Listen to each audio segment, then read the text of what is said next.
Hi friends. तो स्वागत है आप सभी का अपने YouTube channel learn with Farooq में। तो आज के इस क्लास में हम गास के परमे का अनुप्रयोग पढ़ेंगे, जो कि मोस्ट इंपोर्टेंट है। बोर्ड एग्जाम में 5 नंबर के पूछे जाते हैं। तो इसका जो अनुप्रयोग है, रेखीय आवेश के कारण किसी बिंदु पर वैद्युत की तीव्रता हमें निकालनी है। तो इसको जानने से पहले हम लोग रेखीय घनत्व जान लेते हैं कि रेखीय घनत्व क्या होता क्या है। तो रेखीय घनत्व होता है प्रति एकांक लंबाई पर वितरित आवेश की मात्रा को रेखीय आवेश घनत्व कहते हैं। और रेखीय आवेश घनत्व को हम लेमडा लेमडा से डिफाइन करते हैं।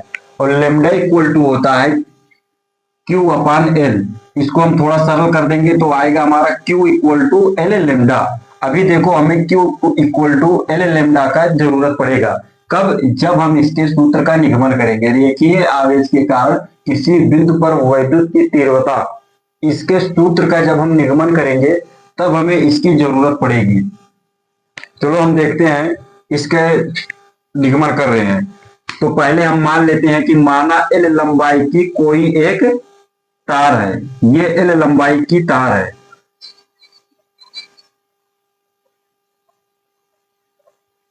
हमने माना कि एल लंबाई की कोई एक तार है। इस पर हम प्लस क्यू आवेश दे रहे हैं। जब हम इस पर प्लस क्यू आवेश देंगे तो ये आवेश इस तार पर पूरी तरह से फैल जाएगा। उसके बाद में हम मानेंगे कि एल से आर दूरी पर एक बिंदु पी है। एल से आर दूरी पर एक बिंदु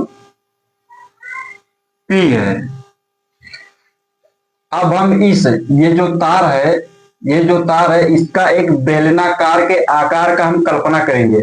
हम कल्पना कर लेंगे कि ये जो तार है ये एक बेलनाकार का है। अब देखो यहां पर हम बेलनाकार के तार का आकार का कल्पना कर रहे हैं।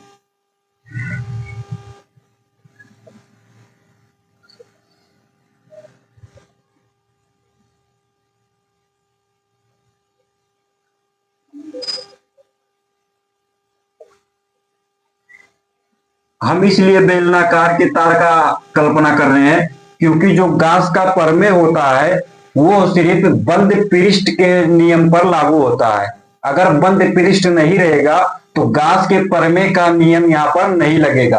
गास के परमेय का नियम लगाने के लिए ही हम इसके बेलनाकार आकार का कल्पना कर रहे हैं। अब यहाँ पर देखो हमें जो बिंदु P है यहाँ पर एक छोटा सा भाग ले रहे हैं।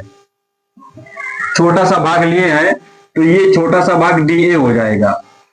और ये जो है ये वैद्युत क्षेत्र की तीव्रता हो जाएगी। हम बिंदु P पर ही वैद्युत क्षेत्र की तीव्रता निकालेंगे।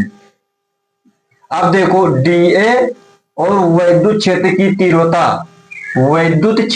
तीव्रता ये दोनों एक ही दिशा में है।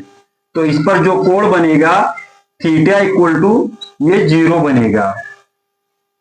थीटा इक्वल टू जीरो बनेगा। पहले हमने क्या किया? पहले हमने माना कि कोई एल लंबाई का एक तार है। एल लंबाई की कोई एक तार है। फिर उसके बाद में इस पर हमने प्लस क्यू आवेश दिया। प्लस क्यू आवेश देने के बाद हमने माना एल से आर दूरी पर कोई एक बिंदु पी है। फिर उसके बाद में हमने यहां पर माना कि ये कोई बेलनाकार के आकार का है। ये तार बेलनाकार का है। फिर उसके बाद में हमने बिंदु P पर एक छोटा सा भाग लिया dA। और देखो फिर यहाँ पर जो dA है और वैद्युत क्षेत्र की तीव्रता है वो एक ही दिशा में है। एक ही दिशा में होने के कारण यहाँ पर जो कोण बनेगा थीटा इक्वल टू जीरो बनेगा। अब जो जो हमने बोला है जैसे हम फिगर बनाए वही आपको पत्ती में लिखना है। अब फिर यहाँ पर हम इसके सूत्र का निगमन करने जा रहे हैं। अब उसको देखो होगा कैसे। जो थोड़ा सा भाषा हम उसको लिख रहे हैं। माना तार से आर दूरी पर,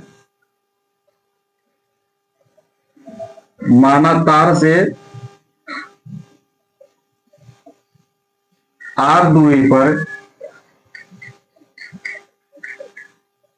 एक बिंदु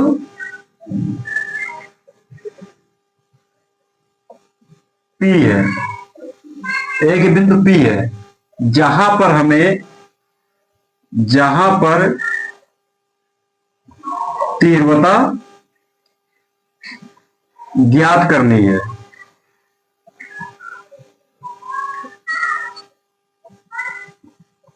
हमें बिंदु P पर ही तीव्रता ज्ञात करनी है। फिर उसके बाद में हम क्या करेंगे, फिर इस पूरे बंद पृष्ठ के लिए हम वैद्युत फ्लक्स निकालेंगे। तो यहां पर लिखेंगे हम पूरे बंद पृष्ठ के लिए वैद्युत फ्लक्स,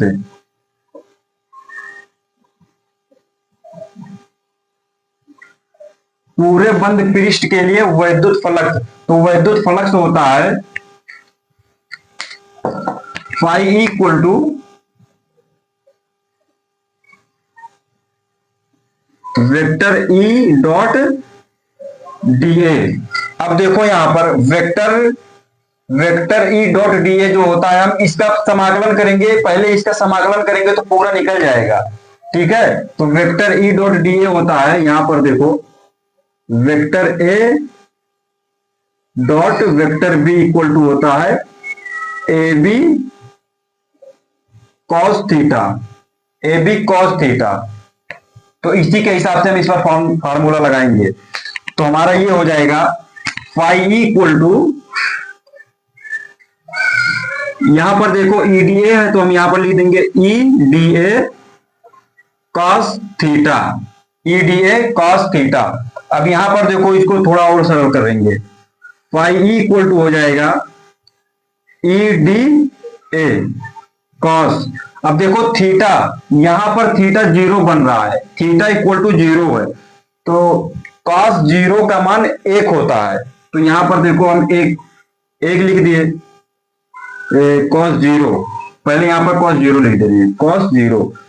फाई इक्वल टू हो जाएगा हमारा ई डी ए, कॉस 0 का मान 1 होता है, इसलिए हमने कॉस 0 का मान 1 होता है का 1 का गुणा अगर हम ईडीए में करेंगे तो कोई भी इफेक्ट नहीं पड़ेगा। तो ये हो जाएगा हमारा फाई इक्वल टू, ई को बाहर कर दे रहे हैं, डी ए। अब हमें डीए का समाकलन करना है। डीए का समाकलन हम करेंगे कैसे, अब देखो ये बेलन के आकार का है, बेलन के आकार का है, और हम संपूर्ण पृष्ठ का वैद्युत फ्लक्स निकाल रहे हैं। तो संपूर्ण पृष्ठ का जब हम वैद्युत फ्लक्स निकाल रहे हैं तो बेलन का वक्र पृष्ठ होता है 2 पाई आर। तो डीए के स्थान पर हम लिख देंगे 2 पाई आर। तो ये हो जाएगा phi equal to E 2 pi R. अब देखो हम यहां पर गास का परमे लगाएंगे, यहां पर हम गास का परमे लगाएंगे, गास के परमे से, गास के परमे से, गास का परमे होता है Q अपान एप्सिलॉन नॉट। अब देखो फाई इक्वल टू होता है Q अपान एप्सिलॉन नॉट, तो फाई ई के स्थान पर हम लिख देंगे Q upon epsilon naught equal to, अब देखो ई 2 पाई आर है, ई 2 पाई आर, तो इसको हम ऐसे लिख देंगे